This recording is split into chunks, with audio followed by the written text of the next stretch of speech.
বেশি হবে। দুই হাতের মনে হয় বেশি হবে। 3 হাতের বেশি। আচ্ছা দেখা হয়েছে আপনাদের? হয়েছে মা সবার দেখা হয়েছে? আপনাদের একটু ব্লাডটা দেখেন, আমি একটু পানি খাওয়াবো। হয়েছে না দেখা? তবে অনেকে বলে সাপুরিয়ারা ধরে দাঁত কেটে ফেলে, যে বলে দাঁত কাটাকালি আমার সামনে আর এখান থেকে একটা দাঁত দিন দিয়ে দেবো, বাপ কই একটা সিটকি দেবে, মা কোয়ার টাইম পাবে না। তবে দাঁত দুটো দেখাবার আগে আর একটা ছোট কথার উত্তর দেন সবাই। আচ্ছা আপনাদের এই দেশে বড়ই গাছ নাই?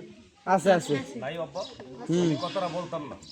এই মুরব্বী আম্মুরে দেখে মনে পড়লো, যারা বলেন আমার প্রচুর মাজা ব্যথা করে, এই আমি নামাজে সেজরা দিতে কষ্ট হয়, হয় না অনেকের?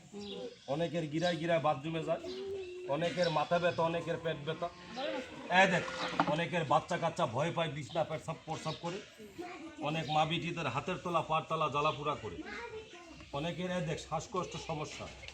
গাছটা খালি তুলে আইনে একটা বড়ই গাছের কাটার লোকে শনিবার দিন জড়িয়ে সঙ্গে বন, আল্লাহ পাক আপনাদের কঠিন রূপ থেকে মাফ করে 5 টাকা দিয়ে একটা মোম কিনে মসজিদে দেন। আচ্ছা মসজিদ নাই এলাকা? হ্যাঁ আছে আল্লাহর ঘর আলো করবেন, ওই উপর আলো একদিন আপনার এই দেহর ঘর আলো করবে, দেহর। আচ্ছা দেখা হয়েছে কি আপনাদের? হ্যাঁ হ্যাঁ এবারে টুপলাটা দেখেন, তুমি বহুত কথা বললাম, আমার কথা বাড়াতে চাই না। আচ্ছা আমি কি গাছের নাম বলছি আপনাদের? না না তবে যদি আপনারা বলার অনুমতি দেন, আমি 1 মিনিটের নামটা বললে সাপটার একটু এখানে হাতে পানি খাইয়ে চলে যাব। আচ্ছা বলবো গাছের নাম, হ্যাঁ বলেন যাতে সবাই বলার অনুমতি দিলেন নামটা শোনার আগে।